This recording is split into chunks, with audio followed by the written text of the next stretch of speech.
सोच रही हूँ कि उस दिन एक्स्ट्रा क्लास लगा लूं। हम पतंग उड़ाएंगे। पतंग उड़ाएगा? अच्छा, लास्ट टाइम अपन ने क्या किया था, बहुत ही कम किया था, ठीक है, तो हमने एक बार रिवाइज करा देती हूँ कि क्या किया था लास्ट टाइम, ठीक है, देन आगे मूव करेंगे, क्योंकि अगर आपको स्पॉन्टेनियस नॉन स्पॉन्टेनियस का ही आइडिया नहीं है तो आप आगे एंट्रोपी की तो बात कर ही नहीं सकते हैं, है ना। तो लास्ट में लास्ट क्लास में हमने क्वेश्चन प्रैक्टिस की थी साथ ही साथ, और हमने देखा था फर्स्ट लॉ की कुछ लिमिटेशंस थी, कुछ बात बता दी थी, कुछ बात नहीं बताई थी, जिसकी वजह से हमें सेकंड लॉ पढ़ना पड़ा, और वो सेकंड लॉ अभी पूरा खत्म नहीं हुआ है ना। सेकंड लॉ की अगर आपने बुक में देखी होंगी तो बहुत सारी डेफिनेशंस हैं, ठीक है। ओके, तो फर्स्ट लॉ में बेसिकली क्या बताया था कि एनर्जी कंजर्वेशन के बारे में बताया था, और कुछ भी नहीं बताया था उन्होंने, नहीं बताया फिजिबिलिटी ऑफ अ प्रोसेस के बारे में उन्होंने नहीं बताया था कि कोई प्रोसेस होगा या नहीं होगा, बस उन्होंने ये कहा था अगर कोई प्रोसेस होगा तो उसमें एनर्जी कंजर्व रहना चाहिए, बाकी हमें कोई लेना देना नहीं है, ठीक है। ओके, तो फिजिबिलिटी ऑफ अ प्रोसेस के बारे में किसने बताया था हमें, सेकंड लॉ के बारे में बताया था, जहां पे जन्म हुआ था किसका, स्पॉन्टेनिटी का, है ना, जहाँ पे हमने डिस्कस किए थे स्पॉन्टेनियस और non spontaneous process. Basic questions जो होते हैं स्पॉन्टेनियस के, कि आपको ये बताना हो कि विच of the following process is spontaneous, ये वाले क्वेश्चन आप लोगों से हो जाने चाहिए अगर ऐसे क्वेश्चन आप लोगों को मिले हैं तो। इसके अलावा एंट्रोपी से रिलेटेड कोई क्वेश्चन मिला हो तो वो मत करना, क्योंकि आपने अभी पढ़ा ही नहीं है, ठीक है। बाकी इससे रिलेटेड हो जाने चाहिए, अगर सिंपल ये पूछा हुआ है कि कौन सा प्रोसेस स्पॉन्टेनियस है और कौन सा नॉन स्पॉन्टेनियस, क्योंकि इसका बेसिक आइडिया मैंने आप लोगों को बेसिक क्या डिटेल में ही बताया था, ठीक है। और मैंने कहा था नेचर में जो प्रोसेस होते हैं वो कौन से होते हैं, स्पॉन्टेनियस होते हैं, इरिवर्सिबल इन नेचर होते हैं, जो बैकवर्ड डायरेक्शन में नहीं जाना चाहेंगे। स्पॉन्टेनियस प्रोसेस की अगर मैं डेफिनेशन बताऊं तो आप लोग क्या बोलते हो कि मैम जो अपने आप हो जाते हैं या उनको इनिशिएट करने की जरूरत पड़ती है, ठीक है, मतलब थोड़ा सा आप पुश करोगे, लिटिल पुश करोगे या इनिशिएट करोगे, फिर वो अपने आप होते जाएंगे, है ना, कंटिन्यूसली एनर्जी देने की आप लोगों को नीड नहीं है। ऐसे प्रोसेस क्या होते थे, स्पॉन्टेनियस होते थे। और जो खुद ब खुद नहीं होते, आपको कंटिन्यूसली एनर्जी सप्लाई करनी पड़ती है, वैसे प्रोसेस, उन प्रोसेस को मैंने क्या बोला था, नॉन स्पॉन्टेनियस बोला था। और ये कुछ एग्जाम्पल थे, ठीक है। स्पॉन्टेनियस का मतलब ये मत समझना कि जल्दी जल्दी हो जाएगा, है ना। अब नेचर में ऐसे भी प्रोसेस हैं जो खुद ब खुद हो रहे हैं, जो स्पॉन्टेनियस है, लेकिन जिनका रेट अलग अलग है, कोई जल्दी हो रहे हैं, कोई धीरे हो रहे हैं, ठीक है। तो रेट पे डिपेंड नहीं कर रहा है आपका स्पॉन्टेनियस होना, ठीक है। और बेटा प्लीज, आप लोगों को पता है 7 बजे क्लास होती है, तो टाइम पे आया करो, है ना। अभी 34 स्टूडेंट्स ने ज्वाइन किया है ना बेटा, कनिका, जानवी, जिन्होंने अभी लेट ज्वाइन किया, ठीक है। चलिए, एग्जाम्पल मैं नहीं करवा रही हूँ, ठीक है। उसके बाद मैम, अब ये तो ठीक है, नेचर में जो प्रोसेस हो रहे हैं वो हम इजीली बता सकते हैं स्पॉन्टेनियस है नॉन स्पॉन्टेनियस है, बट अगर मान लो कोई हमें केमिकल रिएक्शन दे दी जाए और हमसे बोला जाए कि स्पॉन्टेनियस है, तो आप थोड़ा हमें अगर क्राइटेरिया बता दो स्पॉन्टेनिटी का, तो हमारे लिए हेल्प रहेगा कि क्या क्या चीजों को देखना है, हम सिर्फ उसको देखेंगे एंड देन बता देंगे कि ये प्रोसेस हमारा क्या है, स्पॉन्टेनियस है या नॉन स्पॉन्टेनियस है ना।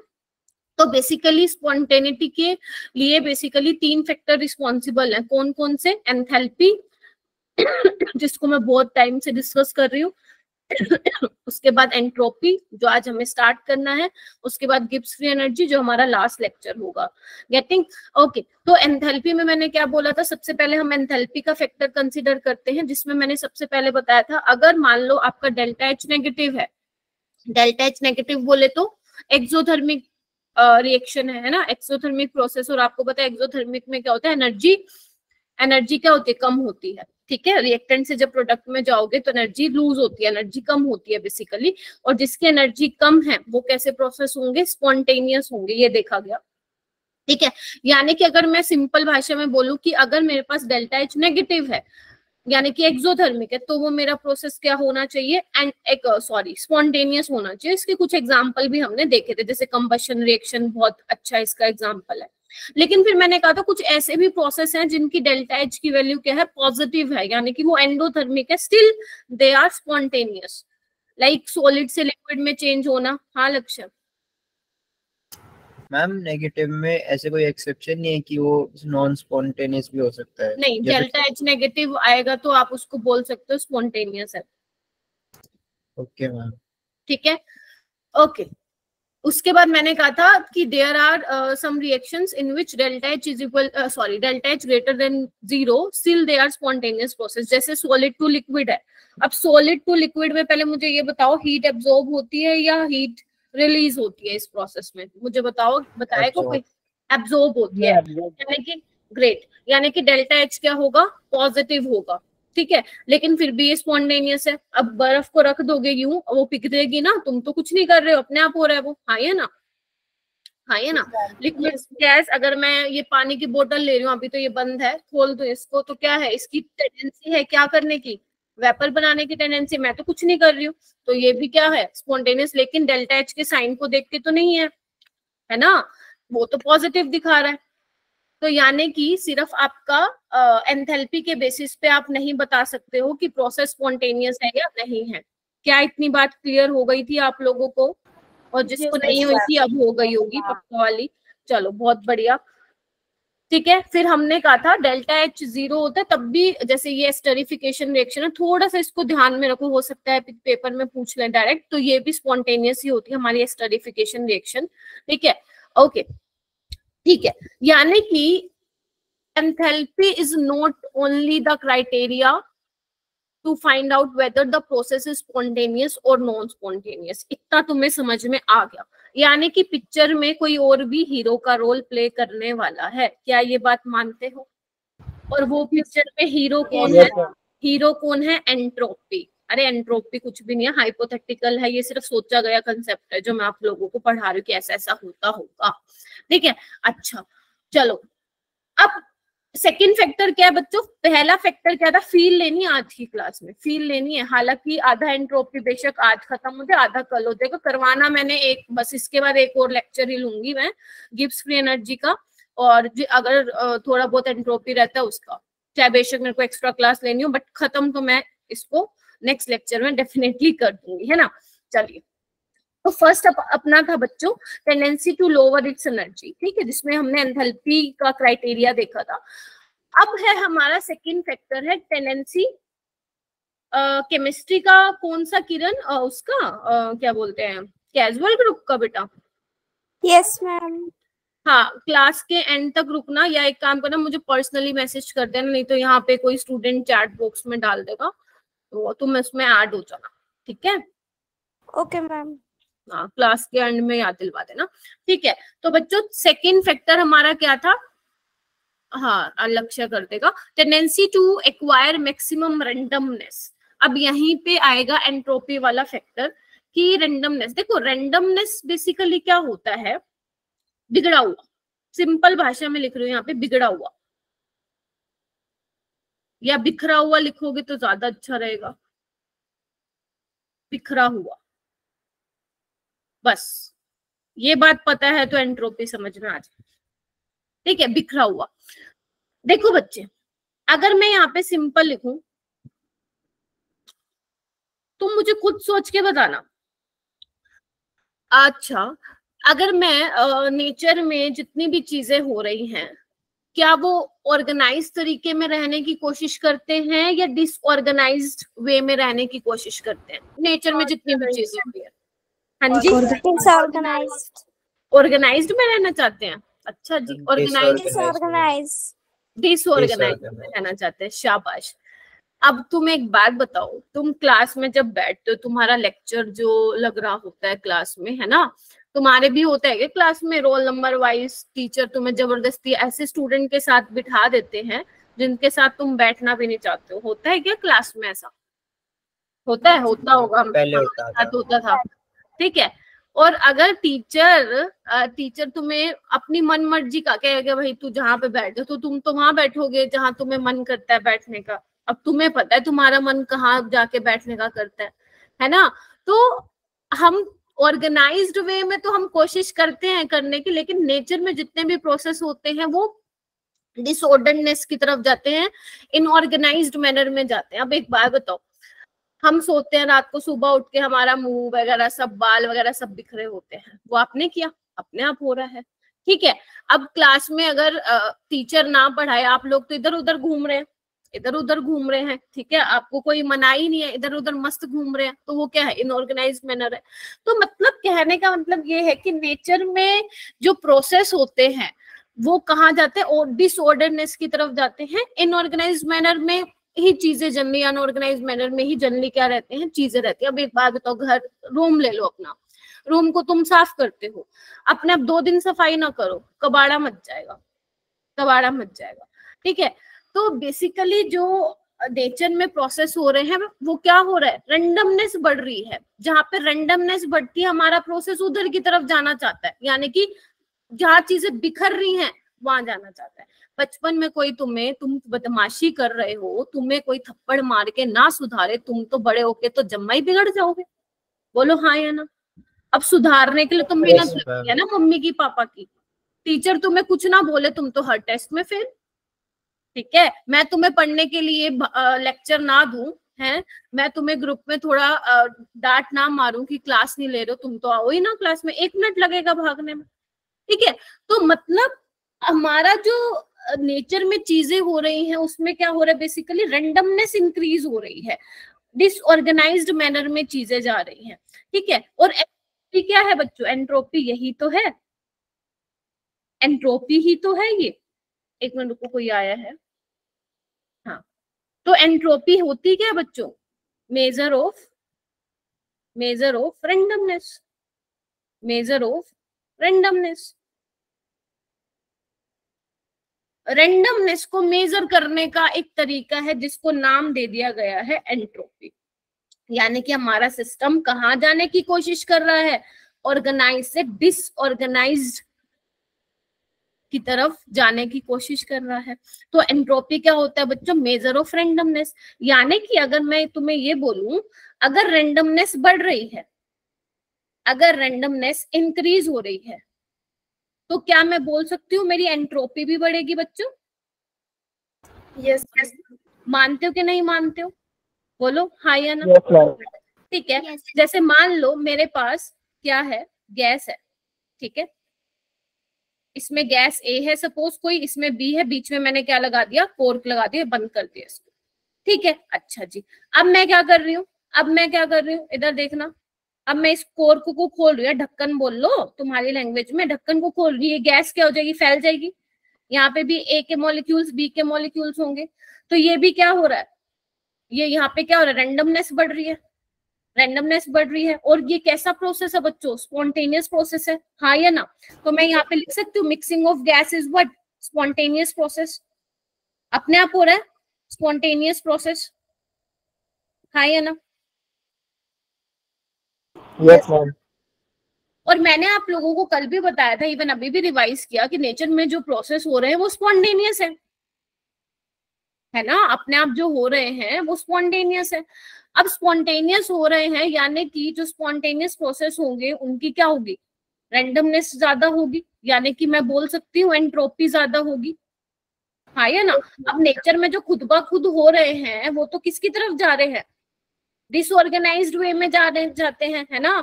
ऑर्डर से डिसऑर्डरनेस की तरफ जाना चाहते हैं, तो आपकी क्या हो रही है, एंट्रोपी बढ़ रही है, हाँ या ना। तो यानी कि क्या मैं बोल सकती हूँ फॉर स्पॉन्टेनियस प्रोसेस बच्चों, यहाँ पे लिखो, या तो क्लाउड बना के लिखो, फॉर स्पॉन्टेनियस प्रोसेस, इधर देखो इधर देखो, for spontaneous process change should be greater than zero, हाँ या ना। जो एंट्रोपी चेंज होगा वो ग्रेटर देन जीरो होगा।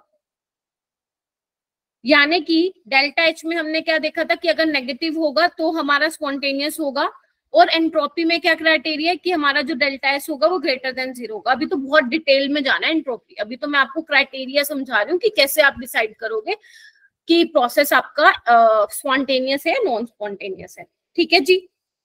अच्छा Yes, जी, ma'am. अच्छा एक बात बताओ, अगर मैं यहाँ पे एग्जांपल लूं, मेरे पास जगह जगह जगह जगह, एक मिनट को मेरे को स्लाइड लगानी पड़ेगी, स्लाइड नहीं, बस 1 मिनट दो बस।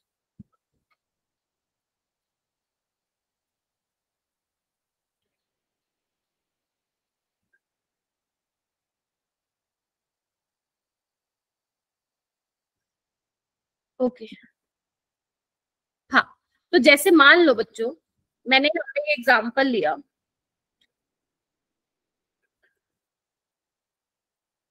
जैसे एग्जाम्पल लिया, आइस से वाटर में चेंज हो रहा है, ध्यान से देखना बच्चों, आइस से वाटर में चेंज हो रहा है, ये सॉलिड में था, ये लिक्विड में था। अगर मैं बात करूं डेल्टा एच की, तो मुझे ये बताओ, जब सॉलिड से लिक्विड में जाएगा तो डेल्टा एच पॉजिटिव होना चाहिए। एंडोथर्मिक है, ठीक है मैम, बहुत बढ़िया, एंडोथर्मिक है। तो ये होना तो क्या चाहिए, नॉन स्पॉन्टेनियस, क्योंकि मैम आपने कहा था कि डेल्टा एच नेगेटिव वाला क्या होता है, स्पॉन्टेनियस होता है। लेकिन प्रोसेस क्या था, ये स्पॉन्टेनियस था, अपने आप हो रहा है। तो यानी कि डेल्टा एच वाला फैक्टर तो इसको फेवर नहीं कर रहा है, लेकिन इसको फेवर करने वाला दूसरा कौन सा है फैक्टर, एंट्रोपी। क्योंकि आपको पता है सॉलिड में मॉलिक्यूल्स क्या होते हैं बच्चों, क्लोजली पैक्ड होते हैं, लिक्विड में क्या होते हैं, दूर दूर होते हैं। तो एक बात बताओ, जब सॉलिड से लिक्विड जा रहे हो तो एंट्रोपी क्या होगी, ग्रेटर देन 0, यानी कि पॉजिटिव होगी। तो डेल्टा एच वाला फैक्टर फेवर नहीं कर रहा स्पॉन्टेनिटी को, बट एंट्रोपी वाला फैक्टर क्या कर रहा है, स्पॉन्टेनिटी वाले फैक्टर को क्या कर रहा है, फेवर कर रहा है। इसीलिए मैंने बोला था ये प्रोसेस क्या होता है बच्चों, स्पॉन्टेनियस होता है, हाँ या ना। अगर तुम सॉलिड से लिक्विड, लिक्विड से गैस में जाते हो, सॉलिड में तो बिल्कुल पास पास होते हैं, लिक्विड में थोड़े दूर दूर, गैस में तो पूरा फैल रखा होता है। तो यानी कि सॉलिड से लिक्विड, लिक्विड टू गैस में जाओगे तो एंट्रोपी बढ़ेगी तुम लोगों की। बेटा म्यूट कर खुद को, ठीक है। जैसे एक और एग्जांपल ले लेते हैं मैम, थोड़ी और फील दे दो। जैसे आपका ये है HgO, Hg plus half O2, liquid, gas, solid. इसमें भी क्या है आपका डेल्टा एच पॉजिटिव होगा मैम, ये भी क्या होना चाहिए, एंडोथर्मिक होना चाहिए। लेकिन मैंने कहा था ये प्रोसेस कैसा है, स्पॉन्टेनियस है। तो यानी कि कौन सा वाला फैक्टर फेवर कर रहा है इसमें, एंट्रोपी वाला। एंट्रोपी चेंज क्या है, पॉजिटिव, क्यों, क्योंकि मैम यहाँ पे सॉलिड था। जब आप फॉरवर्ड डायरेक्शन में जा रहे हो तो गैसियस और लिक्विड में चेंज हो रहा है ना, यानी कि रैंडमनेस क्या है सिस्टम की, बढ़ गई, बढ़ रही है। रैंडमनेस क्या हो रहा है, बढ़ रहा है, चीजें बिखर रही हैं, चीजें बिखर रही हैं। और जहाँ पे चीजें बिखरती हैं वहां पे हमारी एंट्रोपी बढ़ती है। बच्चे बिगड़ रहे हैं, एंट्रोपी बढ़ रखी है तुम लोगों की। मम्मी ने चाटा मारा, तुम्हारी एंट्रोपी करती कम, समझ गए, ठीक है। मैं तुम्हें पढ़ने के लिए मजबूर कर रही हूँ, मैं तुम्हें ना कहूँ तुम तो घूमो मस्त बाइक स्कूटी पे गेड़ियां मारो, लेकिन मैं तुम्हें चुपचाप करके भाई बैठ तू क्लास में, एंट्रोपी कम कर दी मैंने तुम्हें, ठीक है। तो बेसिकली साइंटिफिक, वैसे तो हम बोल रहे हैं बिखरा हुआ अपनी देसी भाषा में, डिसऑर्डर्डनेस, बट हम साइंटिफिक लैंग्वेज में उस रैंडमनेस को मेजर करने का क्या नाम दे दिया साइंटिफिक भाषा में, एंट्रोपी। क्लियर है इतना। अच्छा, क्या मैम आप डेल्टा एस के बेसिस पे सारा बता दोगे कि प्रोसेस स्पॉन्टेनियस है या नॉन स्पॉन्टेनियस है? नहीं मैम, नहीं मैम, याद करो मैंने लास्ट क्लास में बताया था कि डेल्टा एच तो पूरी तरह से सही नहीं दिखा हमें। ऐसे ही मैं बोल रही हूँ कि एंट्रोपी भी एक सोल क्राइटेरिया नहीं है ये डिफाइन करने का कि प्रोसेस स्पॉन्टेनियस होगा, ये भी कहीं ना कहीं फेल हो रहा। मतलब कहने का क्या मतलब है, इधर देखो, जैसे मान लो तुम्हारे पास क्या है, एक्सेप्शन ले लेते हैं, लिक्विड से गैस में चेंज हो रहा है। अब तुम मुझे बताओ यहाँ पे पहले तो कि एंट्रोपी क्या हो रही है, पॉजिटिव है? ओके, मैंने उल्टा ले लिया, आई एम सो सॉरी, इसमें तो होगा ही। मैं ले लेती हूँ गैस से लिक्विड ले लेती हूँ। अब मुझे बताओ एंट्रोपी क्या है, नेगेटिव है, 0 से कम है। लेकिन मैं बोल रही हूँ ये स्पॉन्टेनियस है प्रोसेस। कैसे स्पॉन्टेनियस है, क्योंकि यहाँ पे डेल्टा एच क्या है बच्चों, नेगेटिव है। जब गैस से लिक्विड में जाएगा कंडेंसेशन होगा, हीट बाहर निकलेगी ना बच्चों, एक्सोथर्मिक होगा, समझ गए। तो ये कैसा होगा, स्पॉन्टेनियस। यानी कि मैम इससे हमें ये पता चल गया कि डेल्टा एस और डेल्टा एच पूरे तरीके से हम नहीं बोल सकते, इन पे निर्भर नहीं रह सकते कि हमें बता देंगे कि स्पॉन्टेनियस है या नॉन स्पॉन्टेनियस। यानी कि क्या बोला मैंने, अब पिक्चर में कोई और भी आएगा, उसका नाम क्या है, गिब्स फ्री एनर्जी, जो कि हमारा क्या होगा, नेक्स्ट लेक्चर होगा। तो गिब्स फ्री एनर्जी अभी मैं तुम्हें बता देती हूँ, गिब्स फ्री एनर्जी और इन तीनों का रिश्ता होता है ये, delta G is equal to delta H minus T delta S. Delta H और डेल्टा के एस के दोनों के साइन को डिफाइन करके आप बता सकते हो कि आपका प्रोसेस कैसा है, स्पॉन्टेनियस है या नॉन स्पॉन्टेनियस, लेकिन अकेला डेल्टा एच के बेसिस पे नहीं बता सकते, अकेला डेल्टा एस के बेसिस पे नहीं बता सकते, आपको सारे फैक्टर देखने पड़ेंगे कि डेल्टा एच क्या है, डेल्टा एस क्या है ना। चलो चले, इसको हम करेंगे अपने नेक्स्ट वाले लेक्चर में डिटेल में, गिब्स फ्री एनर्जी जिसका नाम है, अभी मैंने आप लोगों को बता दिया, ठीक है। अच्छा जी, आगे चलते हैं। एक बार इस स्लाइड को पढ़ना, जस्ट फॉर अ रिवीजन, तुम लोगों के लिए लाई थी मैं। स्पॉन्टेनिटी ऑफ प्रोसेस, ये क्या मैंने तुम सबको समझा दिया था कि स्पॉन्टेनिटी का मतलब क्या है, फिजिबिलिटी ऑफ ए प्रोसेस, है ना, कि प्रोसेस हो रहा है, ठीक है। और इसकी डेफिनेशन भी मैंने आप लोगों को ऑलरेडी बता दी थी कि आपको स्पॉन्टेनियस प्रोसेस क्या है और आपका नॉन स्पॉन्टेनियस प्रोसेस क्या है, ठीक है। ये एक बार देख लो, ठीक है। अच्छा जी, चलो मैम, अब हमें क्या करना है, आज पूरी क्लास में हमें स्पॉन्टेनिटी, एंट्रोपी, इसकी बार बार बात करनी है। तो 38 स्टूडेंट्स जो ज्वाइन किए हैं, प्लीज सुन के जाना, क्योंकि ये वाला जो लास्ट वाला लेक्चर था वो, आज वाला लेक्चर है वो, और जो लास्ट लेक्चर अपना रह गया वो सारा आपस में क्या है बच्चों, इंटरलिंक्ड है। तो आप एक भी लेक्चर मिस करना अफोर्ड नहीं कर सकते हैं, और उसके बाद तो कर ही नहीं सकते हैं क्योंकि भैया इक्विलिब्रियम स्टार्ट हो रहा है, और उसके बाद तो बिल्कुल ही नहीं कर सकते हैं क्योंकि ऑर्गेनिक चालू हो जाएगी। तो अब तुम्हें कोई क्लास मिस नहीं करनी है, जितनी कर दी ठीक है, अब सीरियस हो जाओ, थोड़े से चैप्टर्स रह गए हैं, आधा सिलेबस लगा लो इस चैप्टर के बाद तुम लोगों का हो जाएगा, आधा रह गया, और वो आधा तुम्हारी जिंदगी बदल देगा 11th में अगर तुमने वो चैप्टर सीख लिए तो, ठीक है। चलो मैम, यानी कि आज का पूरा जो आपका लेक्चर होगा वो एंट्रोपी पे होगा। हाँ, हमारा किस पे होगा, एंट्रोपी पे होगा, यानी कि रेंडमनेस। एंट्रोपी क्या है बच्चों, measure of randomness, the property of a system which measure the degree of disorder और randomness in the system. System जितना बिगड़ा हुआ होगा उसकी एंट्रोपी उतनी ज्यादा होगी, कोई बच्चा जितना बदमाशियां कर रहा होगा उसकी एंट्रोपी उतना ज्यादा होगी। गेटिंग माय पॉइंट और नॉट? Okay, yes. चलो, ये तो हो गया डेफिनेशन वाला पॉइंट।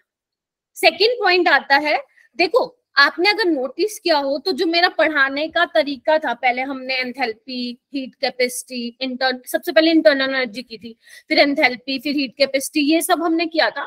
तो पहले अपन सीखते थे कि ये क्या चीज है, देन उसके बाद देखते थे कि ये कैसा फंक्शन है, स्टेट फंक्शन है, पाथ फंक्शन है, देन हम देखते थे कि ये कैसी प्रॉपर्टी, एक्सटेंसिव प्रॉपर्टी है या इंटेंसिव प्रॉपर्टी है। तो सेम फंडा यहाँ पे भी रहने वाला है, और यहाँ पे भी जितने आप लोगों के फॉर्मूले आएंगे उसको भी मैं क्या करूंगी, कंपाइल करवा के एक जगह लिख दूंगी, सो दैट आपको न्यूमेरिकल करने में मुश्किल ना आए।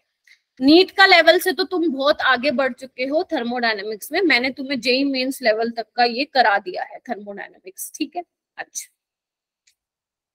देखो जैसे अपन ने बच्चों देखा था कि इंटरनल एनर्जी और एंथैल्पी अपना क्या था बच्चों, स्टेट फंक्शन था, स्टेट फंक्शन था, ठीक है। ऐसे ही अपना एंट्रोपी भी क्या है, अपना स्टेट फंक्शन है, यानी कि वो भी किस पे डिपेंड करेगा बच्चों, इनिशियल और फाइनल स्टेट ऑफ सिस्टम की। सिस्टम पहले कहाँ था, बाद में क्या है, उनका चेंज आप निकालो एंट्रोपी। जैसे हम इंटरनल एनर्जी और एंथैल्पी में एंथैल्पी की एब्सोल्यूट वैल्यू नहीं फाइंड आउट कर सकते थे, वैसे ही हम एंट्रोपी की भी नहीं कर सकते हैं। हमें किससे लेना देना है, हमें चेंज से लेना देना है ना। अब एक बात बताओ, लक्ष्य बहुत बिगड़ा हुआ है, अब कितना बिगड़ा हुआ है ये कैसे मेजर करूं, चेंज तो कर सकती हूँ, उसका मेजर कर सकती हूँ कि कल वो इतना बिगड़ा हुआ था, आज इतना सुधर गया, तो चेंज निकाल सकती हूँ, हाँ या ना, हाँ या ना। देखो Yes. समझने का तरीका है, बस समझना है हमें, गलती नहीं करनी। तो ये वाली चीजें करके थोड़ा अगर तुम लोगों को समझ में यहाँ घुस जाएंगी चीजें तो ज्यादा बेटर रहेंगी, ठीक है। तो ठीक है, यानी कि मैम एंट्रोपी में आपने एक चीज बता दी कि ये स्टेट फंक्शन है, और स्टेट फंक्शन है तो यानी कि इनिशियल और फाइनल स्टेट पे डिपेंड करेगी। यानी कि चेंज इन एंट्रोपी में कैसे निकाल सकती हूँ, s final minus s initial, या you can also say change in entropy is equal to product की एंट्रोपी माइनस रिएक्टेंट की एंट्रोपी। ऐसे ही निकाले हमने सारे चेंज, चाहे वो एंथैल्पी हो, चाहे भाई वो इंटरनल एनर्जी, सारे हो मैम, इसमें तो हमें कोई भी दिक्कत नहीं आई है, ठीक है। ओके, सुहानी मुझे बताओ, जो नेचर में जो प्रोसेस होते हैं वो क्या होते हैं, इरिवर्सिबल होते हैं, रिवर्सिबल होते हैं? इरिवर्सिबल होते हैं। Irreversible, okay. और अगर मान लो दूसरी डायरेक्शन में जाओगे तो वो कैसे होंगे, स्पॉन्टेनियस हो गया, स्पॉन्टेनियस होंगे, नॉन स्पॉन्टेनियस। मान लो एक तुम ए से बी जा रही हो बट तुम्हें बी से ए जाना है, ये स्पॉन्टेनियस है। तुम्हें बी से ए में जाना है तो वो कैसा प्रोसेस होगा, स्पॉन्टेनियस है, नॉन स्पॉन्टेनियस, क्योंकि एनर्जी लगेगी। हाँ क्योंकि ये तो खुद ब खुद हो रहा है, लेकिन दूसरी डायरेक्शन में इसको चलाने के लिए तो भैया जद्दोजहद करनी पड़ेगी। ठीक है, चलो चलें आगे। ग्रेट मैम, ये क्या होगा, क्वेश्चन भी ले आए आप। चलो क्वेश्चन करते हैं। This is your NCERT question. मैं आप लोगों को बता दे रही हूँ, थर्मोडायनेमिक्स में मुझे फील आ रही है कि नीट में जो क्वेश्चन आएगा, वैसे तो तुम 2025 में बैठ के दोगे पेपर, बट थर्मोडायनेमिक्स के जो मेजोरिटी ऑफ क्वेश्चंस है वो एनसीईआरटी से पूछे जाते हैं, क्योंकि जेईई मेन का भी अभी तक रिकॉर्ड देखा गया है कि हर साल अगर क्वेश्चन आता है, मान लो 3 क्वेश्चन आ रहे हैं थर्मोडायनेमिक्स से या 2 आ रहे हैं जेईई में, तो एक वो एनसीईआरटी का होता है। तो आप लोगों को नीट में तो एनसीईआरटी छोड़ना हम अफोर्ड कर ही नहीं सकते। जैसे फर्स्ट क्वेश्चन तुम्हारा ये है, मैंने अभी तक क्या बताया तुम्हें, मैंने सिर्फ ये बताया है कि entropy is what, measure of randomness. जितना रैंडमनेस बढ़ेगा उतना ही अपना एंट्रोपी बढ़ेगा, इतना मान ली, समझ लिया। सॉलिड से लिक्विड, लिक्विड से गैस में जाओगे तो तुम्हारी रैंडमनेस बढ़ेगी, यानी कि तुम्हारी बच्चे, हाँ लक्ष्य, एंट्रोपी बढ़ेगी। अब तुम्हें ये 5 नंबर का 4 नंबर का टेस्ट है, जल्दी करके दिखाओ। हाँ लक्ष्य, बोल बेटा। आंसर। अच्छा आंसर। बच्चे हैंड रेस करो, करो करो। सबसे पहले है H2 गैस से 2H, मतलब दोनों ही गैसीय स्टेट में है, ये H2 है और यहाँ पे 2H है, तो बताइए।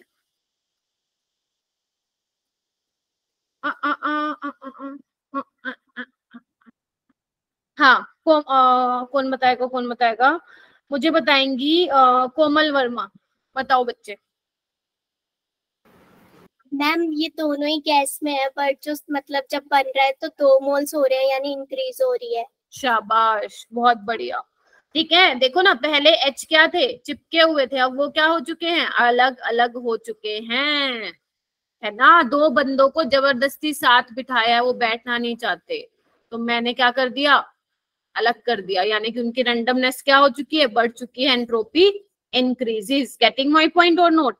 सेकंड वाला देखो, आपका सोडियम बाइकार्बोनेट से ये बन रहा है, ठीक है, आपको बताना है एंट्रोपी बढ़ेगी या घटेगी। सॉलिड से किसमें, अब भैया गैस बन रही है, H2O है ना, वेपर्स, CO2 गैस प्रोड्यूस हो रही है, यानी कि एंट्रोपी क्या हो रही है, इंक्रीजेस।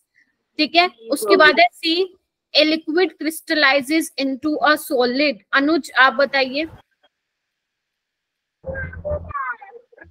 अनुज बताइए, a liquid crystallize into solid. Decrease हो, ठीक है, क्योंकि मॉलिक्यूल्स क्या हो रहे हैं, सॉलिड स्टेट में आने की वजह से क्लोजली पैक्ड है, उनकी रैंडमनेस घट रही है। Next, temperature of a crystalline solid is raised from 0 kelvin to 115 kelvin. हाँ सृष्टि सिंह बताइए। इंक्रीजेस, है ना, टेम्परेचर बढ़ रहा है। एक बार बताओ, टेम्परेचर बढ़ रहा है, यस। टेम्परेचर बढ़ने से क्या होगा, काइनेटिक एनर्जी बढ़ेगी, ठीक है, तो क्या होगा, यहाँ पे रैंडमनेस भी क्या होगी बच्चे, इंक्रीज होगी, यानी कि हमारी एंट्रोपी भी क्या होगी बच्चों, इंक्रीज होगी। क्या ये सारे क्वेश्चन कर लोगे आप लोग? अगर मुझे एक बार बताओ, तुम्हारा प्रेशर पहले था 10 एटमॉस्फेयर और टेम्परेचर था, टेम्परेचर ले लो तुम 300 केल्विन ले लो, उसके बाद जो प्रोसेस हुआ, जो भी चेंज हुआ, उसमें तुम्हारा जो प्रेशर था वो रह गया तुम्हारा 2 atm रह गया और टेम्परेचर सेम रहा। तो मतलब इस स्टेट में, मतलब इस स्टेट से दूसरी स्टेट में आने के बाद तुम ये बताओ कि एंट्रोपी घटेगी या बढ़ेगी। जब तुमने प्रेशर 10 था पहले और कोई चेंज करवाया, वो प्रेशर ही 2 एटमॉस्फेयर रह गया, तो टेल मी की एंट्रोपी का क्या हाल होगा? मैम डिक्रीज होगा, डिक्रीज होगी। क्यों? ये आपने क्या किया, बेसिकली गैस को कंप्रेस किया ना, हाँ है ना, प्रेशर कम किया, है ना, तो अगर प्रेशर कम किया तो आपकी क्या होगी, एंट्रोपी डिक्रीज होगी, रैंडमनेस घट रही है, एंट्रोपी भी क्या होगी, घटेगी। क्या ये वाला पॉइंट भी क्लियर हो गया? तुमसे कैसे भी क्वेश्चन पूछ सकते हैं, तुमसे बच्चों कैसा भी क्वेश्चन पूछ सकते हैं। चलो नेक्स्ट क्वेश्चन करते हैं हम। फील आनी चाहिए एंट्रोपी की क्या है। अभी तक सिर्फ मैंने एक ही बात बताई है, उसी एक ही बात पे मैं इतने सारे क्वेश्चन करवा रही हूँ, और ये पेपर में आए हुए हैं तभी इतने क्वेश्चन बने हुए हैं इस पे। Which of the following reaction will have the value of delta S, यानी कि change in entropy with a negative sign, यानी कि you have to tell me कि डेल्टा एस नेगेटिव कौन से वाले केस में होगा बच्चों।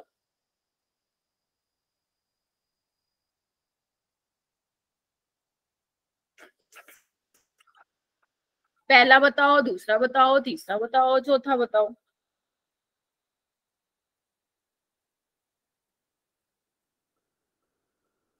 हाँ जी, फिर मैं आप लोगों से 2 क्वेश्चन करवाऊंगी यहाँ पे।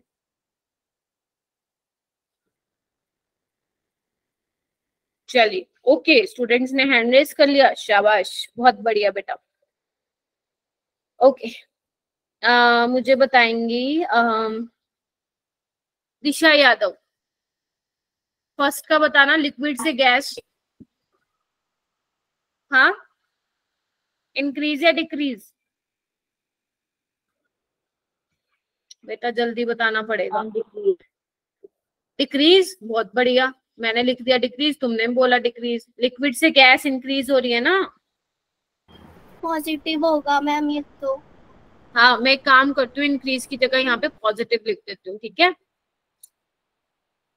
पॉजिटिव होगा, यानी कि डेल्टा एस ग्रेटर देन 0 होगा, ये लिखना और ज्यादा अच्छा रहेगा। नेक्स्ट वाला देखो बच्चों, नेक्स्ट वाला क्या होगा? नंबर ऑफ मोल्स के बेस। अगर देखो सारे गैसियस स्टेट में है ना, अगर फिजिकल स्टेट चेंज नहीं हुई है तो आप नंबर ऑफ मोल्स चेक कर लिया कीजिए, ठीक है? पहले रिएक्टेंट की साइड 3 मोल है, इसमें 2 मोल है, तो इसमें डिक्रीज होगी, तो option B is the correct.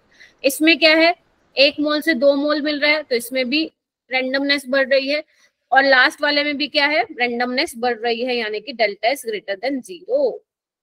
क्या मैं बोल सकती हूँ स्पॉन्टेनियस के केस में डेल्टा एस ग्रेटर देन 0 होगा, और नॉन स्पॉन्टेनियस के केस में डेल्टा एस लेस देन 0 होगा? Yes ma'am. ठीक है, चलो एक क्वेश्चन, 2 क्वेश्चन करके दिखाओगे। यहाँ पे मैं एक पीवी डायग्राम बना के दिखा रही हूँ तुम लोगों को, ध्यान से देखना डायग्राम को।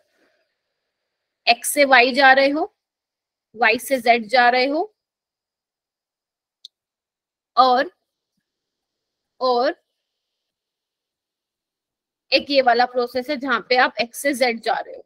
आप लोगों को मुझे क्या बताना है कि X S X Z is equal to S X Y plus S Y Z. यहाँ पे डेल्टा लगा लो क्योंकि चेंज की हम बात करते हैं। मुझे आप लोगों को मुझे ये बताना है कि ये ट्रू है या फॉल्स है जो मैंने लिखा है। मैम जेड से एक्स जा रहा है कि एक्स से जेड? एक्स से जेड है ना, जब मैंने एरोस की तरफ, एक्स से Z is equal to X to Y और प्लस में delta S Y to Z. Ma'am true है। ट्रू है? कितने बच्चे एग्री करते हैं कि ये ट्रू है स्टेटमेंट है? Time, how many of you are agree that this is true statement? जल्दी करो।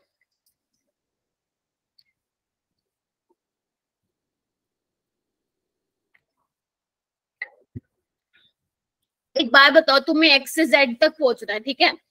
अब तुम वो एक्स से वाई, वाई से जेड पहुंचो या डायरेक्ट एक्स से जेड पहुंचो, बात सेम ही है, क्योंकि देखो सब में जो आपका ये देखो, इसमें भी फाइनल ये वाली स्टेट है और इसमें भी क्या है, लास्ट में फाइनल स्टेट ही आ जाएगी, तो दिस इज ट्रू स्टेटमेंट। यानी कि यहाँ से एक चीज प्रूव हो गई क्या, कि जो हमारा एंट्रोपी है वो कैसे है बच्चे, स्टेट फंक्शन है। लेकिन अगर ये तुम्हें वर्क के लिए पूछते, वर्क के लिए क्या करते, नॉट इक्वल टू होता, क्योंकि वर्क क्या है, पार्ट डिपेंडेंट होता है, एक्स से वाई अलग, वाई से जेड अलग, एक्स से जेड अलग होता। क्लियर है? क्लियर है बच्चों? क्योंकि वर्क डन अपना क्या होता है, पाथ डिपेंडेंट होता है, ठीक है? लेकिन एडियाबैटिक के केस में क्या होता है वर्क डन? सोचो, तब तक मैं एक क्वेश्चन लिखूं। मैम स्टेट फंक्शन होगा, डिपेंडेंट होता है क्योंकि इंटरनल एनर्जी आ जाता है। ठीक है, अब ये देखना, एक हमारा सी से डी जा रहा है, सी से ए जा रहा है और डी से बी। आपको क्या दिया हुआ है बच्चे, जो चेंज इन एंट्रोपी है ए टू सी वो दिया हुआ है +50 EU। मैम ये EU क्या है? EU कुछ भी समझ लो, जनरली ये जेईई मेंस वाले कोई भी यूनिट पकड़ा देते हैं। आपको सिर्फ वैल्यूज पे ध्यान देना, और जो मैं लिख रही हूँ C2D जो है चेंज इन एंट्रोपी है +30, B2D है 20। ठीक है, आपको निकालना क्या है बच्चे, आपको निकालना है delta S A to B, आपको ये निकालना है। मैम वो A से आर ऊपर नहीं जाएगा C पे? ना ना ना, यही है जो मैंने बनाया है, C to D भी जा सकता है, C से A भी जा सकता है, D to B भी जा सकता है। आपको ये मैंने कुछ वैल्यूज दी हैं, you have to find out the change in entropy when system going from A to B। चलो निकालो निकालो निकालो बच्चों। अगर आप लोगों को याद हो तो मैंने आज ग्रुप में एक तो मैसेज भेजा था इंपॉर्टेंट इन्फॉर्मेशन करके, तो उस चीज को ध्यान रखना। अगर जो बच्चा रेगुलर है और टेस्ट दे रहा है तो प्लीज अपना स्कोर अच्छा कीजिए। अगर अच्छा नहीं आ रहा है तो ये नहीं कि मैम चीटिंग कर लेंगे तो अच्छा आ जाएगा, वो मेरे को पता चल जाएगा, मुझे पता है क्लास में कौन क्या करता है, ठीक है। और रही बात क्लास अटेंडेंस की, तो आई एम एक्सपेक्टिंग कि आप लोग रेगुलर रहेंगे। और लेकिन ऐसे स्टूडेंट्स जो हैं जो कभी कभी मेरे को दर्शन देते हैं, ट्राई करो डेली दर्शन दो।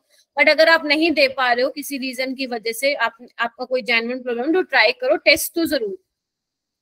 अगर आप इस प्रोग्राम में रहना चाहते हो तो आपको टेस्ट तो देना है बच्चों, चाहे आपको सिर्फ बायोकेमिस्ट्री फिजिक्स में सिर्फ एक ही पोर्शन आता हो या 2 ही आता हो, डजंट मैटर, आप लोगों को टेस्ट देना है।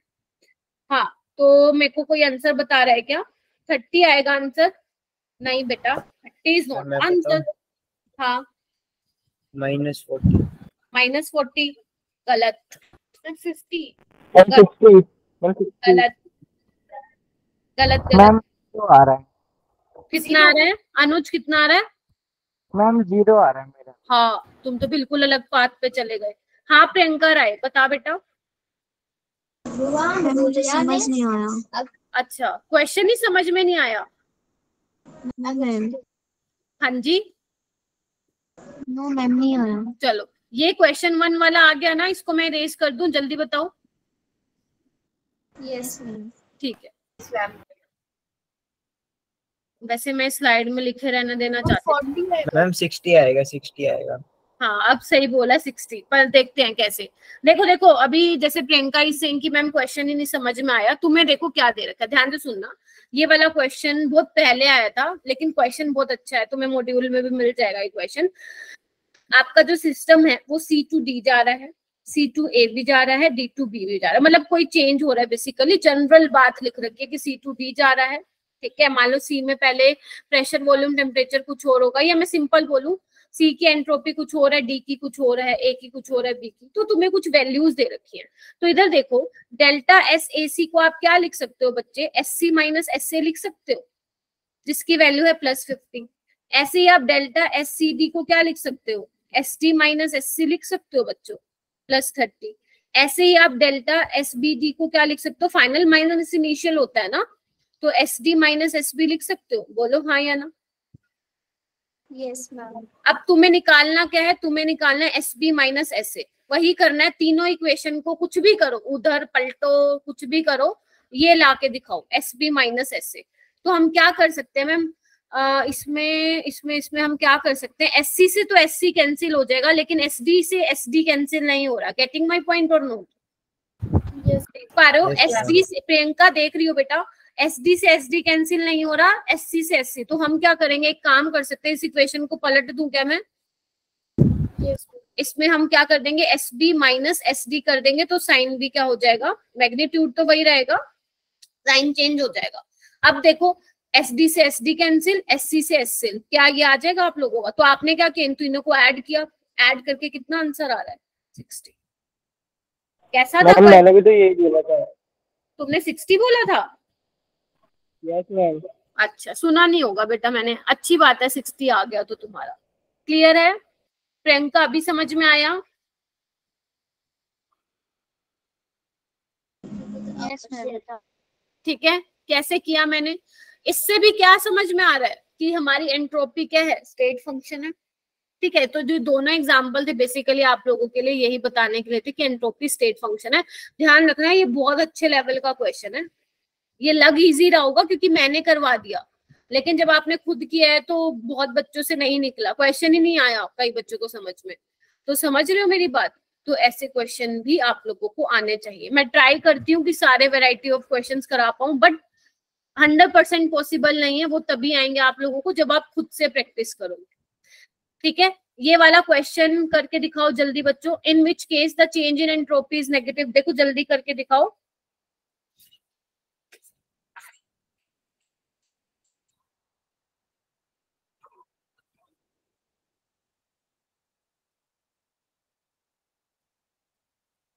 पांच बच्चे कहाँ गायब हो गए भाई? 4 बच्चे, sorry. In which case change in entropy is negative. No, Chinki बताएगी। हाँ चिंकी शुरू हो जाए। ए पार्ट पहला क्या होगा? नेगेटिव। अच्छा, दूसरा? पॉजिटिव। ठीक है, वाटर वाटर क्या हो रहा है? इवेपोरेट हो रहा है ना, लिक्विड से गैस, यस है ना। मैम। रेंडमनेस बढ़ रही है। Expansion of a gas. Negative. देखो जब एक्सपेंशन होता है तो बेसिकली क्या होता है? वॉल्यूम एक्सपेंड होता है, गैस ज्यादा फ्री होती है ना, ज्यादा जगह मिलती है उसको घूमने की। तो इसमें भी क्या होगा? पॉजिटिव होगा। Sublimation of gas solid to gas, ये पॉजिटिव होगा, यानी कि option A will be the correct. ये वाला क्वेश्चन करके दिखाओ। अरे सारे डाल दिए क्वेश्चन। चलो, for the reaction 2Cl2 Cl2 the correct option is. Ma'am सारे हम बताएंगे, आप भी बताओगी? मैं बता दूं क्या? इधर देखो, चलो तुम लोग बताओ, मुझे तो आता है। क्यों में था? अच्छा पता नहीं मेरे को, मैंने मॉड्यूल के नहीं देखे एंट्रोपी के क्वेश्चन, ये तो मैंने बुक से उठाया। आपको प्रदीप पे सारे क्वेश्चंस मिल जाएंगे। प्रदीप में काफी अच्छा थर्मोडायनेमिक्स है, अगर आप पढ़ना चाहते हैं डिटेल में। और मैं खुद चाहूंगी कि आप पढ़ो, क्योंकि थर्मोडायनेमिक्स में आपने देखा होगा एक भी चीज, मतलब पूरा चैप्टर ये अभी तक आई थिंक ऐसा होगा जिसमें मैंने आपको एक भी चीज नहीं बोला रट्टा मारने के लिए, है ना। पूरा चैप्टर समझने का है और पूरा चैप्टर अपन ने कर भी लिया, सिर्फ एक लेक्चर रह गया। तो कॉन्ग्रेचुलेशंस। आई होप कि तुम लोगों को इजी लगा होगा। अब तुम 12वीं के बच्चे जैसे ना बन जाना 12th में जाके कि अरे यार थर्मोडायनेमिक्स में तो हम थर्मोडायनेमिक्स तो हमें समझ में ही नहीं आई, बट बल्कि आप लोगों की तो थर्मोडायनेमिक्स बहुत अच्छी होनी चाहिए। फॉर द, जल्दी बताओ। अच्छा बच्चों ने हैंड रेस किया है। वंदना आप बताएंगी बेटा। 2Cl2 Cl2। वर्षा नहीं आई आज, वर्षा बताओ बताओ बच्चों क्या होगा? बेटा इतना टाइम नहीं है, सिलेबस खत्म नहीं होगा कभी, फिर इस साल तो नहीं होगा। देखो इधर यहाँ पे क्या था, 2 मोल से 1 मोल, तो एंट्रोपी तो लेस देन 0 होगी, यानी कि ऑप्शन, ये क्या ऑप्शन लिखे हुए, अल्फा बीटा गामा कहाँ लिखती है? ABCD कर दो इसको। मैम यहाँ पे तो आप मैथ्स पढ़ाने लगते हो। अच्छा वर्षा आई हो, ग्रेट बेटा। मैम ये केमिस्ट्री के पार्ट 2 भी है क्या कोई 11 का? समझी नहीं मैं क्या बोल रही हूँ। मैम बुक का पार्ट 2, पार्ट 1 पार्ट 2। अभी ये पार्ट 1 है ना बुक का। अच्छा वो थर्मोडायनेमिक्स का पूछ रहे हो? मैम नहीं, ऐसे पूरी बुक का। अच्छा पूरी बुक का तो ये उसमें आता है ना, पहली बुक का ही तो पार्ट है थर्मोडायनेमिक्स। दूसरी भी कोई बुक होगी फिर? हाँ 2 पार्ट है ना उसके NCERT के। Okay ma'am. चलो इधर देखो, बुक खोल के नहीं देखी तूने कभी? अच्छा मुझे ये मैम बताओ, पार्ट 2 नहीं पता था। रैंडमनेस यहाँ पे इंक्रीज, रैंडमनेस बढ़ रही है घट रही है? जल्दी बताओ। 2 से 1, 2 से 1, 2 का 1, 2 का 1, delta is less than 0। And what about enthalpy? Enthalpy में क्या हो रहा है? पहले ऐसे थे, अभी जुड़ गए। जुड़ने से क्या होता है? प्यार, प्यार उमड़ता है, पॉजिटिव, प्यार उमड़ता है, यानी कि एनर्जी रिलीज होती है। पॉजिटिव कौन बोला? कौन बोला पॉजिटिव? एनर्जी रिलीज होती है। भूल गए? बॉन्ड फॉर्मेशन में एनर्जी रिलीज होती है हमेशा, ठीक है। जब बॉन्ड बनता है तो एनर्जी रिलीज होती है, यानी कि डेल्टा H क्या होगा? लेस देन 0, यानी कि B option will be the correct. फिर तो जल्दी बताइए। Yes ma'am. इसको हटा देती हूँ, है ना, कहेंगे मैं खुशबू मैम क्या पढ़ाती है। ठीक है चलो चलो आगे आते हैं। अच्छा चलो देखो, फिर ये पीछा नहीं छोड़ेगी आज के पूरे लेक्चर में, पीछा नहीं छोड़ेगी रैंडमनेस, ठीक है। तो आज का अपना पूरा लेक्चर इसी पे डेडिकेटेड है। काम के टाइम पे गलत चीज बोल देता हूँ, अरे कोई बात नहीं लक्ष्य, कोई नहीं बेटा। इधर देख, इधर देख। अब एक मैं बहुत बड़ी बात बताने वाली हूँ तुम लोगों को, समझने की ट्राई करना। ये इसलिए बता दूं क्योंकि एनसीईआरटी में ये लाइन देखोगे तुम तुम्हारा भेजा खराब करोगे और फिर तुम पूछ के मेरा करोगे, तो अभी बता देती हूँ मैं। देखो अभी मैंने क्या बोला, टेम्परेचर ज्यादा होगा अगर मान लो सिस्टम का तो एंट्रोपी बढ़ेगी, बट मैं ये बोल रही हूँ कि जो चेंज इन एंट्रोपी है वो टेम्परेचर के इनवर्सली प्रोपोर्शनल होती है। मैम ये क्या बोल दिया आपने, हाय राम। एक बार पढ़ना बच्चों इसको। When heat is added to a system at lower, ध्यान से सुन लो मैं क्या बोल रही हूँ। When heat is added to a system at lower temperature, it increases the randomness of the system to a greater extent than when the same quantity of heat is added to it a higher temperature. समझ में नहीं आया ना? चलो मेरे को भी नहीं आया। चलो इसको एक काम करेंगे, थोड़ा सा ना थोड़ा सा अलग तरीके से समझते हैं इसको, क्योंकि ये ना लाइन बहुत कंफ्यूज करती है बच्चों को, तो हमें ना चाहते हुए रट्टा मारना पड़ता है ना। अब मेरी बात ध्यान से सुनो। जैसे मान लो ए से बी, बी से सी है, ठीक है। ए से बी कोई प्रोसेस हो रहा है, फिर बी से सी हो रहा है, ठीक है। एक बात बताओ, अगर मैं यहाँ का टेम्परेचर बढ़ाती हूँ, मतलब ए से बी आप कोई प्रोसेस करा रहे हो, उसका मैं टेम्परेचर बढ़ाऊंगी, तो आप बोलोगे मैम रेंडमनेस बढ़ेगी यानी कि एंट्रोपी बढ़ेगी। यस यानी कि कोई चीज में पहले एंट्रोपी, ध्यान से सुनना, बहुत ध्यान से सुनना, एंट्रोपी कम थी, तुमने क्या किया, टेम्परेचर बढ़ाने से एंट्रोपी बढ़ा दी, यानी कि जो चेंज आया होगा वो अच्छा खासा आया होगा, क्योंकि पहले उसकी एंट्रोपी कम थी।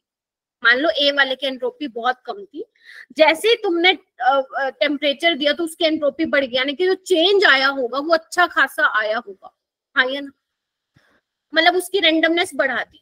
अब तुम क्या करो, धीरे धीरे धीरे धीरे धीरे धीरे और टेम्परेचर बढ़ा रहे हो, एंट्रोपी तो बढ़ेगी, बट क्या चेंज उतना ज्यादा होगा जितना पहले स्टेप में हो गया ए टू बी में? सोचो थोड़ा सा इस बात, सोचो। No ma'am. No ma'am. फिर से बताऊं, फिर से बताती हूँ। तुम ए से बी, बी से सी, या एक और ले लो सी टू डी जा रहे हो, सुनो सुनो ध्यान से। ए की अभी एंट्रोपी कम है, राइट, ठीक है। अभी वो बहुत ही, वो बोलते हैं ना, मम्मी ने उसकी एंट्रोपी कम कर रखी है ना, रिस्ट्रिक्शंस लगा रखी हैं, तेरे को पैसे नहीं दूंगी, तेरे को बाहर दोस्तों के साथ खेलने नहीं जाना, गेड़ियां मारने नहीं जाना, घर पे एक कमरे में बैठ कोने में और पढ़ता रहे। और जैसे ही तुम्हें पता चला, ध्यान से सुन लो जो मैं बता रही हूँ, अभी रियल लाइफ एग्जाम्पल लेते हैं। जैसे ही तुम्हें पता चला मम्मी गई है बाहर, मम्मी गई है बाहर, तुम तो भैया चलते बने घर से निकल गए, तुम तो गेड़ियां मार रहे, तुम्हारी एकदम से एंट्रोपी बढ़ेगी, एंट्रोपी बढ़ेगी, ठीक है। अब धीरे धीरे क्या हो रहा है, इन टर्म्स ऑफ अगर मैं रिएक्शन लेके आऊं तो टेम्परेचर जैसे तुमने बढ़ाया तो एकदम से चेंज बहुत ज्यादा आ गया, बट आने वाले बी से सी में और सी टू डी में आप टेम्परेचर बढ़ाए जा रहे हो, बढ़ाए जा रहे हो, बढ़ाए जा रहे हो, तो चेंज उतना ज्यादा नहीं आएगा जितना पहले आ चुका है। अभी समझ में आया? उतना चेंज नहीं आएगा जितना आना चाहिए। चेंज कम, एंट्रोपी तो बढ़ेगी नो डाउट, क्योंकि टेम्परेचर बढ़ने से एंट्रोपी बढ़ी, बट चेंज उतना ज्यादा नहीं होगा। चेंज जब आप इस प्रोसेस में चेंज निकालोगे तो वो बहुत ज्यादा आएगा, इसमें निकालोगे तो थोड़ा उससे कम आएगा, आगे जैसे जैसे बढ़ोगे तो चेंज थोड़ा कम होता जाएगा। आई होप कि क्लियर, क्योंकि ये नहीं क्लियर होगा तो आगे कोई चीज क्लियर नहीं होगी। हाँ बेटा बोलो। जैसे जब हमने ए से बी किया तो हमने टेम्परेचर बढ़ाया, और अगर बेटा दो, एक सेकंड, दो इकट्ठे मत बोलो। सृष्टि हाँ बोल बेटा।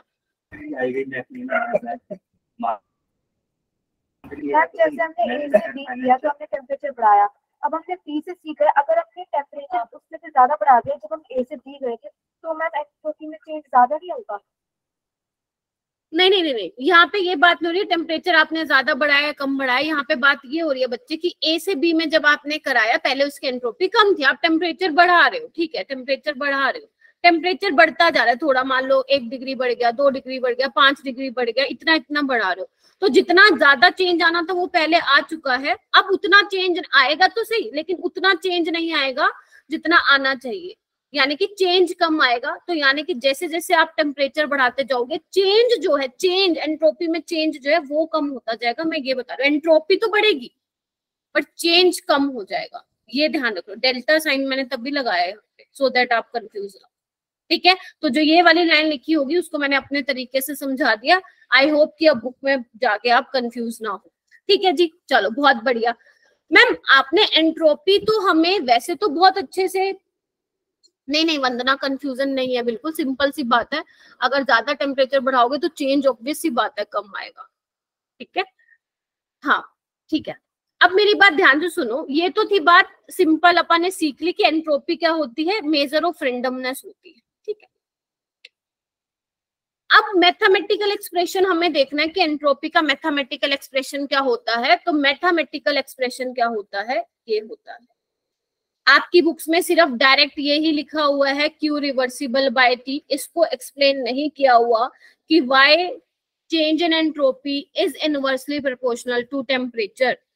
तो इससे पहले कि तुम लोग मुझसे पूछते, इसलिए मैंने तुम लोगों को बता दिया। अब तुम्हें ये क्या करना है, मैथमेटिकल एक्सप्रेशन इसका ध्यान रखना है कि चेंज इन एंट्रोपी क्या होता है बच्चे, Q रिवर्सिबल बाय T होता है।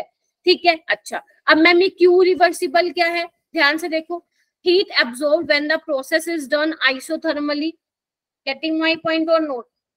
Heat absorbed when the process is done isothermally, अगर heat absorb होगा, इधर देखो heat absorb होगा, heat absorb होगी तो Q क्या होगा, पॉजिटिव, और heat रिलीज होगी, मतलब अगर सिस्टम से heat निकाल रहे हो तो Q क्या होगा, नेगेटिव होगा।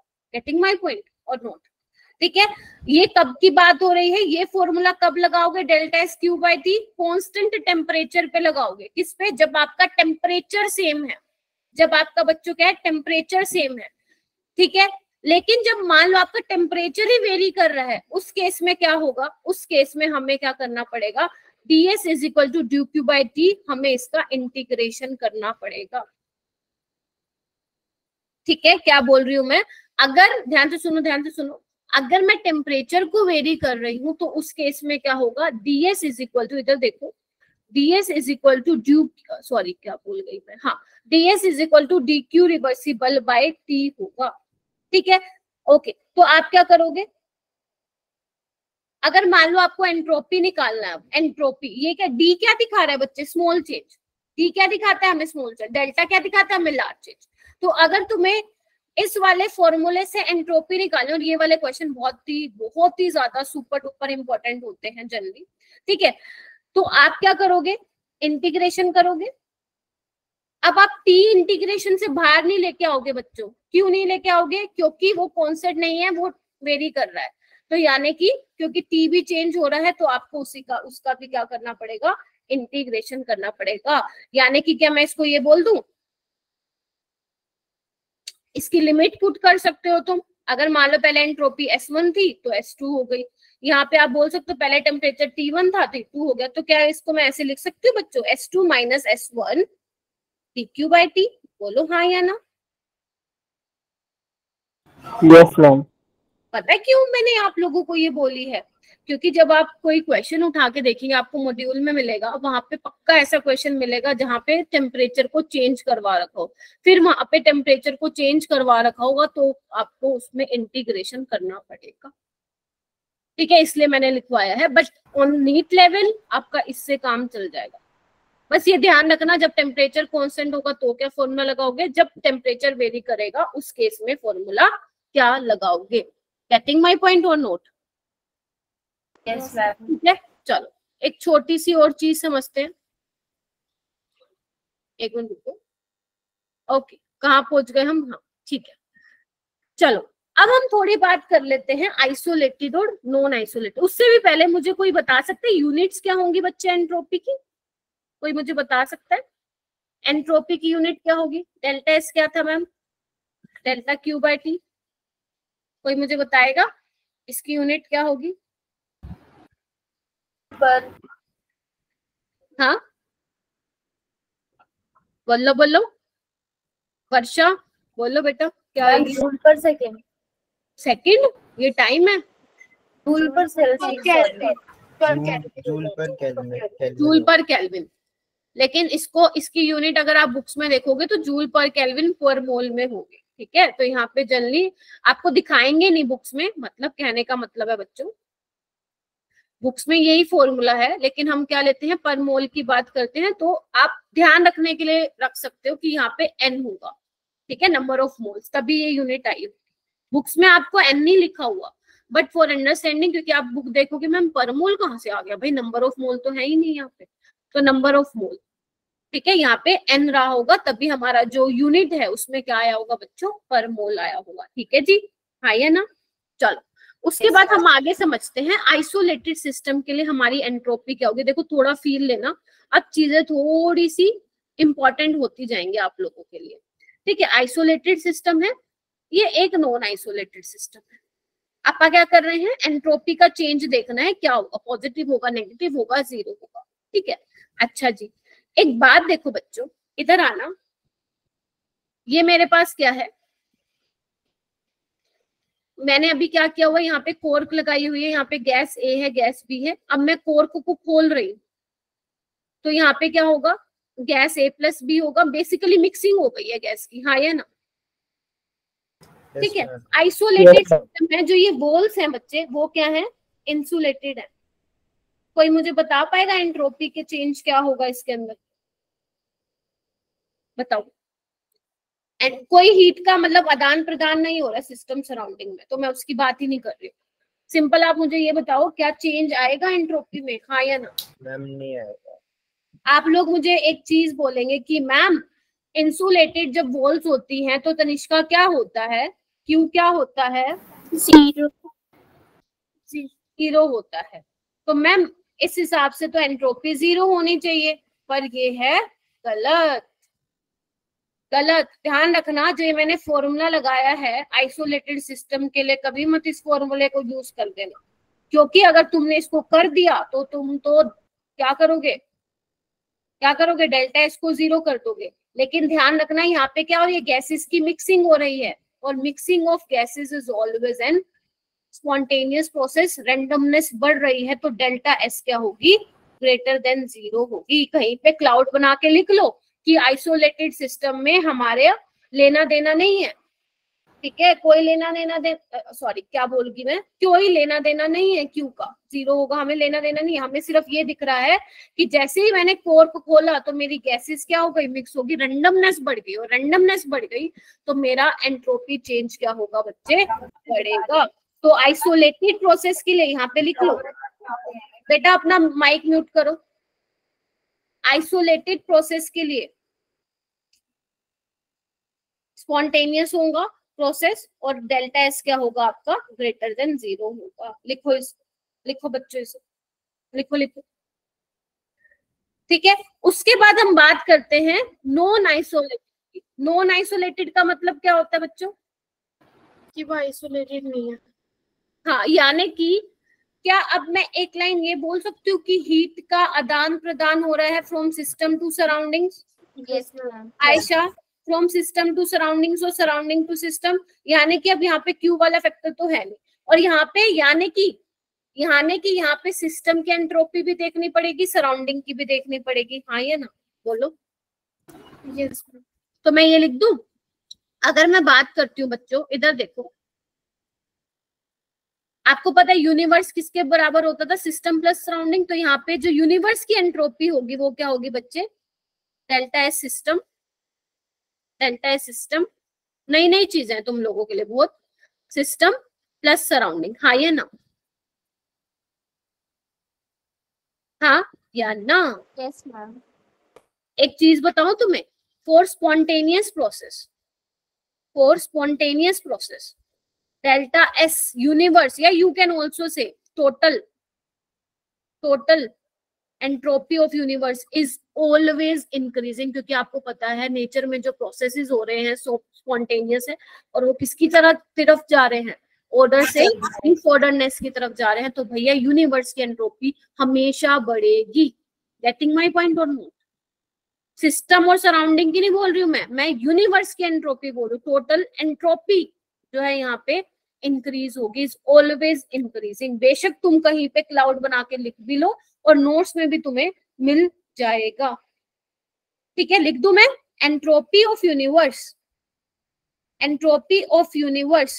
इज ऑलवेज इंक्रीजिंग बच्चों, इज ऑलवेज इंक्रीजिंग, हाँ ये ना, बोलो। Yes, ma'am. बहुत बढ़िया, चलो ठीक है, ओके। उसके बाद है entropy changes during phase transition. क्या ये वर्ड तुमने पहले भी कभी सुना है? Entropy Yes, change, ma'am. Phase transition. Phase transition का मतलब क्या है? फेज का चेंज होना। मान लो पहले सॉलिड था, बाद में लिक्विड हो गया, पहले लिक्विड था, गैस हो गया, पहले सॉलिड था, फिर गैस हो गया। यानी कि हम इसमें कैसे कैसे प्रोसेस पढ़ेंगे? फ्यूजन का प्रोसेस देखेंगे, वेपोराइजेशन का प्रोसेस देखेंगे, सब्लिमेशन का प्रोसेस देखेंगे। हाँ या ना, बोलो। Yes, ma'am. चलो ठीक है, ओके। अब देखो, सबसे पहले है, ये बहुत सिंपल है, इस पे इजी इजी क्वेश्चन बनते हैं, बहुत इजी बनते हैं। फर्स्ट तुम देखते जाओ मैं क्या बता रही हूँ। Entropy of fusion. Entropy of fusion मतलब क्या होगा? सॉलिड से लिक्विड की तरफ जा रहा है। Entropy change when 1 mole of a solid substance changes into liquid from its melting point. हाँ या ना? तो इसमें जो चेंज इन एंट्रोपी निकालते हैं बच्चे, इसको आप क्या लिख सकते हो? डेल्टा एस फ्यूजन लिख सकते हो बच्चे। और ये किसके बराबर होती है? Delta H fusion by T के बराबर होती है। जो हम क्या लिखते थे? डेल्टा क्यू बाय टी लिखते थे। जब यहाँ पे फेज ट्रांजिशन की बात आएगी, वहां पे आप क्यू को किससे रिप्लेस कर देना बच्चे? एनेथैल्पी से रिप्लेस कर देना, क्योंकि यहाँ पे फ्यूजन हो रहा है। तो मैंने क्या लिख दिया यहाँ पे?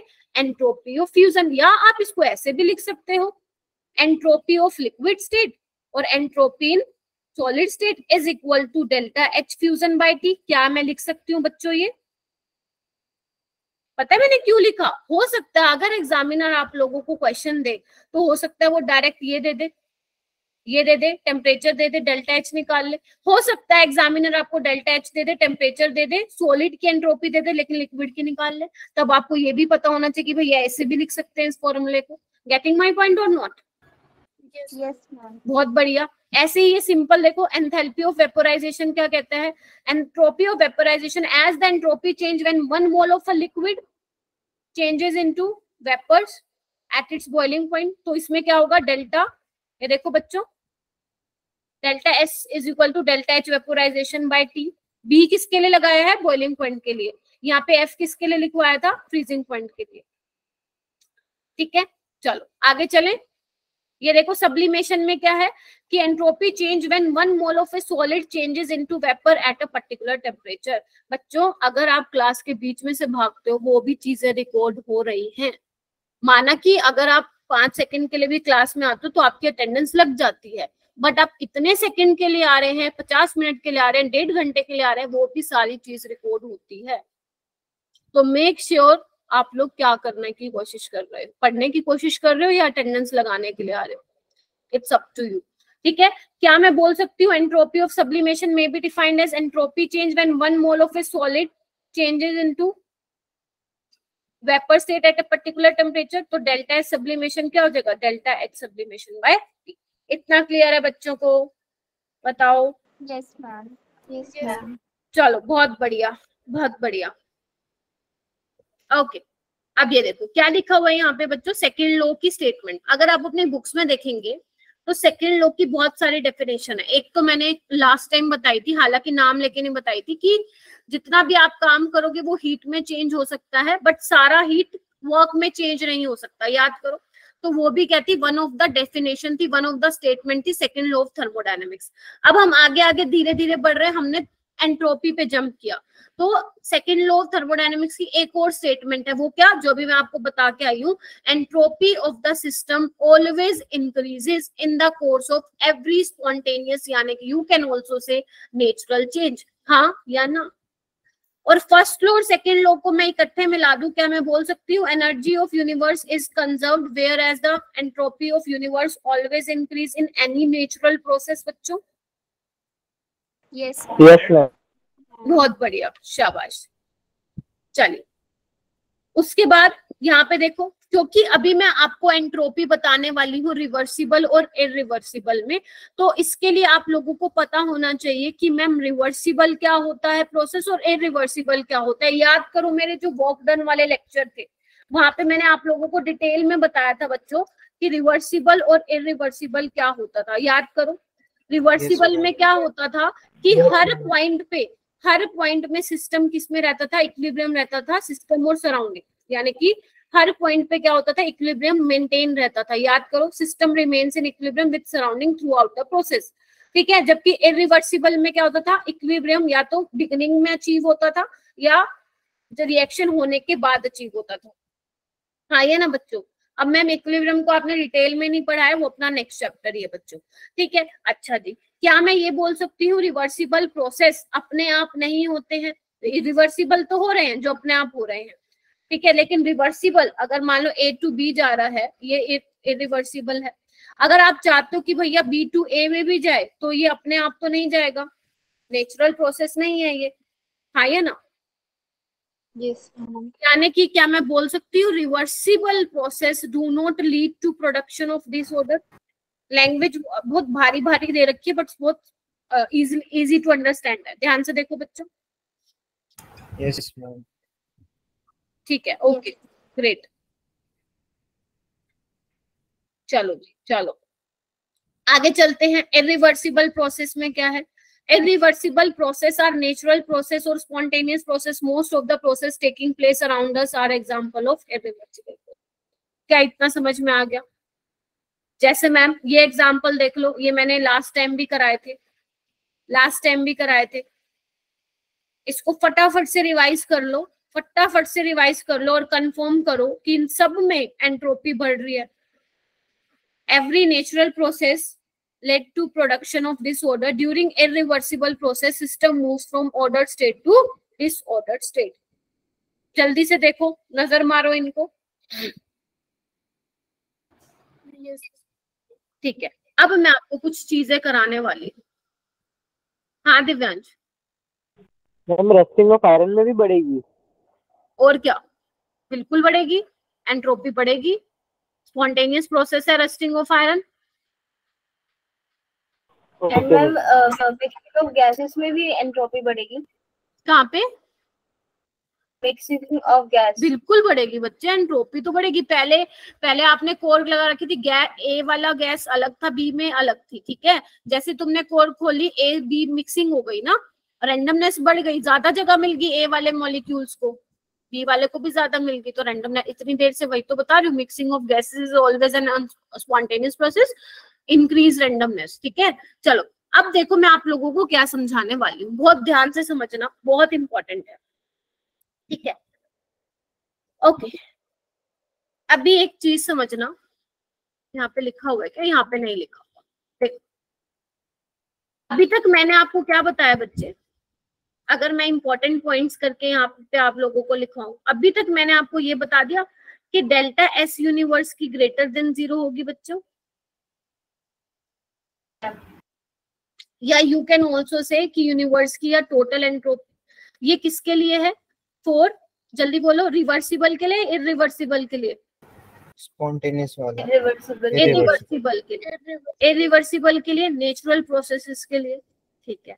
सेकंड पॉइंट आता है बच्चों, डेल्टा एस जो होता है 0 होता है किसके लिए? फॉर रिवर्सिबल प्रोसेस के लिए। क्या कोई बच्चा इसको मेरे को बता सकता है व्हाई? क्योंकि वो इक्विलिब्रियम में है ना। शाबाश, ठीक है। डेल्टा एस टोटल क्या होगा? 0। अभी मैं इसको प्रूव करके भी दिखाऊंगी, डोंट वरी। अच्छा, तीसरी बात मैंने और क्या बताई कि आपका चेंज इन एंट्रोपी क्या है बच्चों? स्टेट फंक्शन है बच्चों, यानी कि पाथ पे डिपेंड नहीं करता, हाँ या ना। क्या मैं ये लिख सकती हूँ कि डेल्टा एस रिवर्सिबल बराबर होगा डेल्टा एस इरिवर्सिबल, हाँ या ना? बोलो हाँ या ना।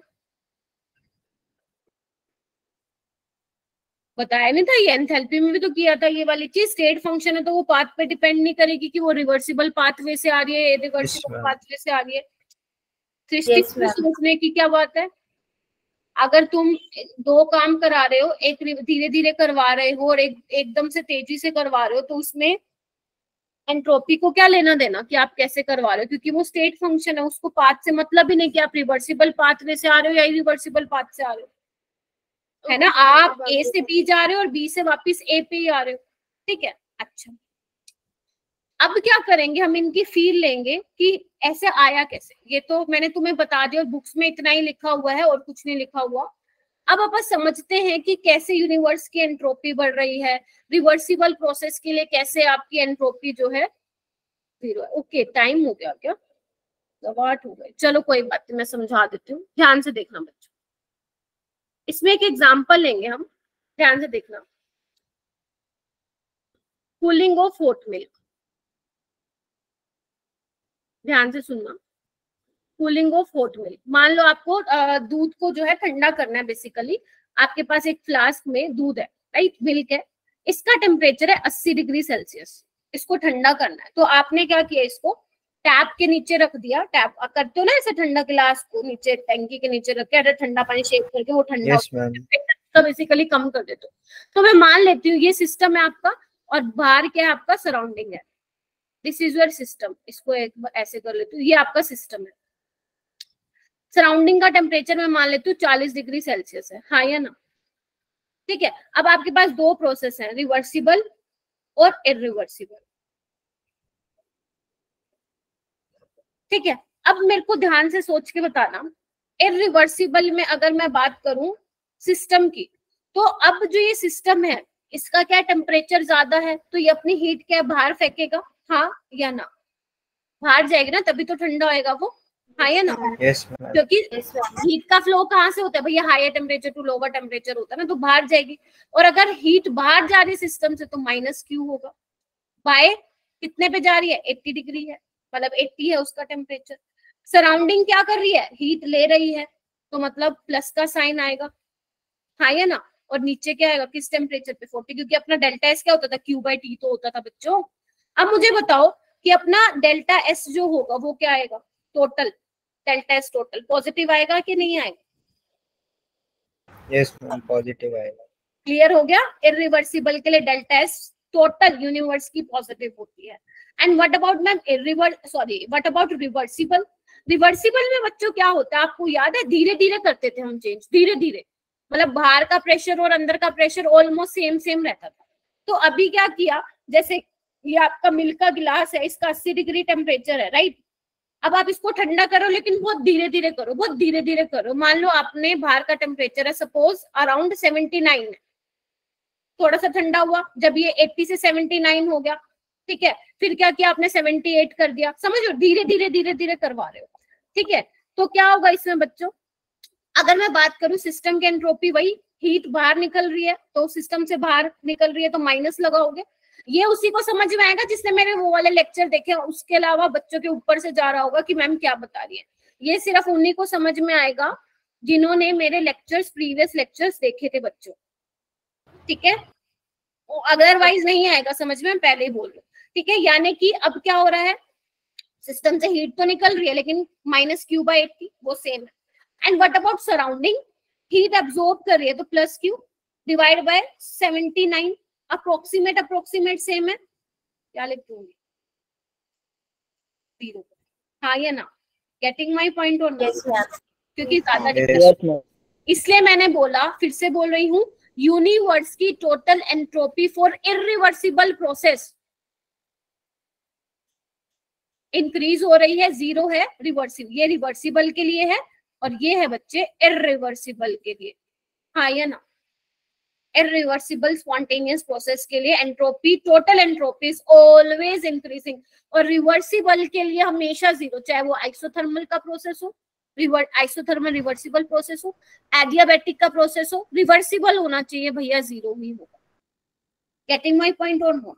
इसको अपन और अंदर डेप्थ में जाएंगे, बट लेकिन आने वाले लेक्चर में, ठीक है, आने वाले लेक्चर में जाएंगे। ऐसे ही आप करके देखना, आप करके देखना। अभी अपन ने क्या किया, गर्म दूध को ठंडा किया, आप क्या करेंगे, हीटिंग ऑफ कोल्ड में। अब आपके पास जो मिल्क है वो ठंडा है, आपको उसको गर्म करना है, आप निकाल के देखना, इरिवर्सिबल में अभी भी पॉजिटिव आएगी टोटल एंट्रोपी, और रिवर्सिबल के केस में भी क्या आएगी, टोटल एंट्रोपी आपकी 0 आएगी। करके देखना, कर लोगे? यस मैम, ठीक है, करके देखना। फिर इसको हम और डेप्थ में लेके जाएंगे, क्योंकि अभी हमारा थोड़ा सा नहीं, काफी रहता है एंट्रोपी वाला, ठीक है? एक्स्ट्रा क्लास लूंगी मैं फिर इसकी। मंडे को तुम लोगों की छुट्टी है क्या? No ma'am, no ma'am, no ma'am, ma'am function है उस दिन, हमें नहीं बुलाया। और अपनी मंडे को क्लास नहीं होती है ना, टाइम टेबल जो अभी चेंज हुआ है, और ट्यूसडे को भी छुट्टी है, तो भैया ट्यूसडे को रेडी रहो, 2 घंटे की एक्स्ट्रा क्लास लूंगी। 15th अगस्त मैम ट्यूसडे को मत लेना, मैम ट्यूसडे को मत लेना। नहीं मैं लूंगी क्योंकि मेरे पास फिर और टाइम नहीं होगा बच्चे। मैम रात को ले लेना फिर रात को। अपना रेगुलर लेक्चर्स में ले लो क्लासेस।